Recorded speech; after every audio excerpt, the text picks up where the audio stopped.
Senhor Presidente da Assembleia Geral, Volkan Bozkır, Senhor Secretário-Geral da ONU, Antônio Guterres, a quem tenho a satisfação de cumprimentar em nossa língua-mãe, chefes de Estado, de governo e de delegações, senhoras e senhores. É uma honra abrir essa Assembleia com os representantes de nações soberanas, no momento em que o mundo necessita da verdade para superar seus desafios. A Covid-19 ganhou o centro de todas as atenções ao longo deste ano e, em primeiro lugar, quero lamentar cada morte ocorrida. Desde o princípio, alertei, em meu país, que tínhamos dois problemas para resolver: o vírus e o desemprego, e que ambos deveriam ser tratados simultaneamente e com a mesma responsabilidade. Por decisão judicial, todas as medidas de isolamento e restrições de liberdade foram delegadas a cada um dos 27 governadores das unidades da federação.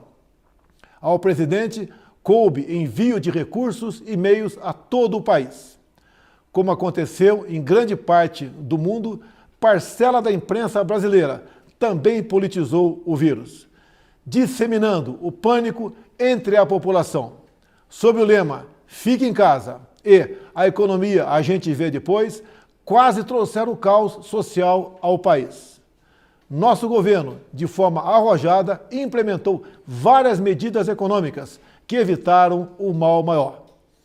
Concedeu auxílio emergencial em parcelas que somam aproximadamente $1.000 para 65 milhões de pessoas, o maior programa de assistência aos mais pobres no Brasil e talvez um dos maiores do mundo.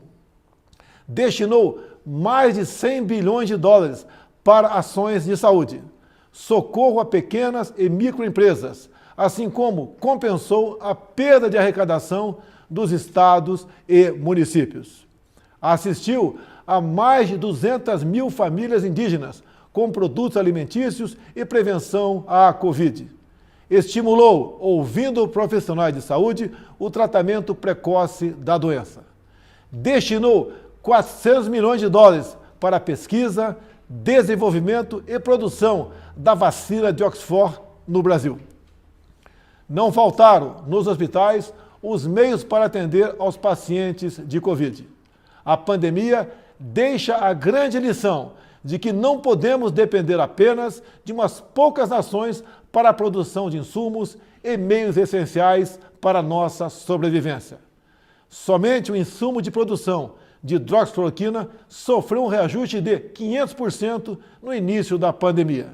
Nesta linha, o Brasil está aberto para o desenvolvimento de tecnologia de ponta e inovação, a exemplo da indústria 4.0, da inteligência artificial, nanotecnologia e da tecnologia 5G, com quaisquer parceiros que respeitem nossa soberania, prezem pela liberdade e pela proteção de dados. No Brasil, apesar da crise mundial, a produção rural não parou. O homem do campo trabalhou como nunca, produziu, como sempre, alimentos para mais de 1 bilhão de pessoas. O Brasil contribuiu para que o mundo continuasse alimentado. Nossos caminhoneiros, marítimos, portuários e aeroviários mantiveram ativo todo o fluxo logístico para distribuição interna e exportação. Nosso agronegócio continua pujante e, acima de tudo, possuindo e respeitando a melhor legislação ambiental do planeta. Mesmo assim, somos vítimas de uma das mais brutais campanhas de desinformação sobre a Amazônia e o Pantanal. A Amazônia brasileira é sabidamente riquíssima. Isso explica o apoio de instituições internacionais a essa campanha escorada em interesses escusos que se unem a associações brasileiras, aproveitadoras e patrióticas, com o objetivo de prejudicar o governo e o próprio Brasil. Somos líderes em conservação de florestas tropicais. Temos a matriz energética mais limpa e diversificada do mundo. Mesmo sendo uma das 10 maiores economias do mundo, somos responsáveis por apenas 3% da emissão de carbono. Garantimos a segurança alimentar a 1/6 da população mundial. mesmo preservando 66% de nossa vegetação nativa e usando apenas 27% do nosso território para a pecuária e agricultura, números que nenhum outro país possui. O Brasil desponta como o maior produtor mundial de alimentos e, por isso, há tanto interesse em propagar desinformações sobre o nosso meio ambiente. Estamos abertos para o mundo naquilo que melhor temos para oferecer, nossos produtos do campo. Nunca exportamos tanto. O mundo cada vez mais depende do Brasil para se alimentar. Nossa floresta é úmida e não permite a propagação do fogo em seu interior. Os incêndios acontecem praticamente nos mesmos lugares, no entorno leste da floresta, onde o caboclo e o índio queimam seus roçados em busca de sua sobrevivência em áreas já desmatadas. Os focos criminosos são combatidos com rigor e determinação. Mantenho minha política de tolerância zero com o crime ambiental. Juntamente com o Congresso Nacional, buscamos a regularização fundiária, visando identificar os autores desses crimes. Lembro que a região amazônica é maior que toda a Europa Ocidental. Daí a dificuldade de combater não só os focos de incêndio, mas também a extração ilegal de madeira e a biopirataria. Por isso, estamos ampliando e aperfeiçoando o emprego de tecnologias e aprimorando as operações interagências, contando, inclusive, com a participação das Forças Armadas. O nosso Pantanal, com área maior que muitos países europeus, assim como a Califórnia, sofre dos mesmos problemas. As grandes queimadas são consequências inevitáveis da alta temperatura local, somada ao acúmulo de massa orgânica em decomposição. A nossa preocupação com o meio ambiente vai além das nossas florestas. Nosso Programa Nacional de Combate ao Lixo no Mar, um dos primeiros a serem lançados no mundo, cria uma estratégia para os nossos 8.500 quilômetros de costa. Nessa linha, o Brasil se esforçou na COP25 em Madrid para regulamentar os artigos do Acordo de Paris que permitiriam o estabelecimento efetivo do mercado de carbono internacional. Infelizmente, fomos vencidos pelo protecionismo.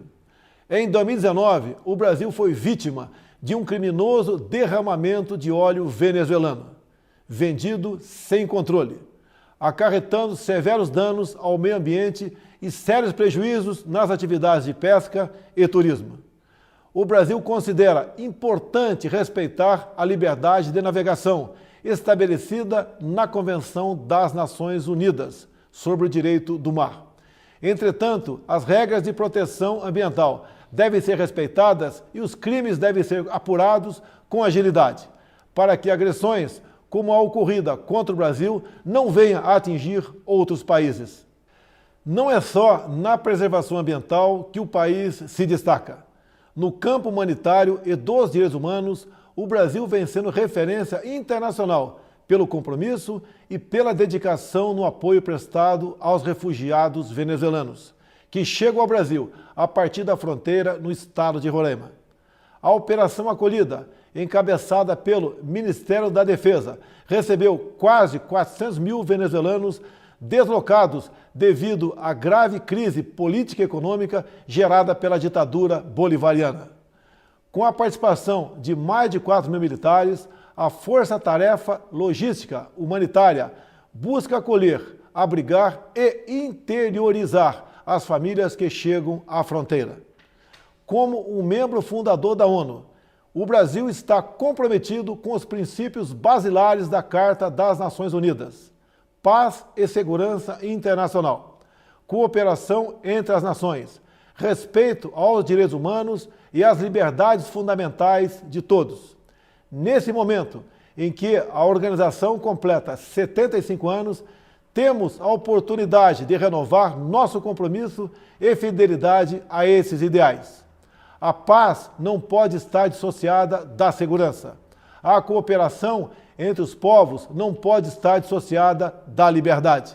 O Brasil tem os princípios da paz, cooperação e prevalência dos direitos humanos inscritos em sua própria Constituição. e, tradicionalmente, contribui, na prática, para a consecução desses objetivos. O Brasil já participou de mais de 50 operações de paz e missões similares, tendo contribuído com mais de 55 mil militares, policiais e civis, com participação marcante em Suez, Angola, Timor-Leste, Haiti, Líbano e Congo. O Brasil teve 2 militares premiadas pela ONU na missão da República Centro-Africana, pelo trabalho contra a violência sexual. Seguimos comprometidos com a conclusão dos acordos comerciais firmados entre o Mercosul e a União Europeia e com a Associação Europeia de Livre Comércio. Esses acordos possuem importantes cláusulas que reforçam nossos compromissos com a proteção ambiental. E meu governo, o Brasil, finalmente abandona uma tradição protecionista e passa a ter, na abertura comercial, a ferramenta indispensável de crescimento e transformação. Reafirmo nosso apoio à reforma da Organização Mundial do Comércio, que deve prover disciplinas adaptadas às novas realidades internacionais. Estamos igualmente próximos do início do processo oficial de acessão do Brasil à OCDE. Por isso, já adotamos as práticas mundiais mais elevadas em todas as áreas, desde a regulação financeira até os domínios da segurança digital e da proteção ambiental. No meu primeiro ano de governo, concluímos a reforma da Previdência e, recentemente, apresentamos ao Congresso Nacional 2 novas reformas, a do sistema tributário e a administrativa. Novos marcos regulatórios em setores-chave, como o saneamento e o gás natural, também estão sendo implementados. Eles atrairão novos investimentos, estimularão a economia e gerarão renda e empregos. O Brasil foi, em 2019, o 4º maior destino de investimentos diretos em todo o mundo.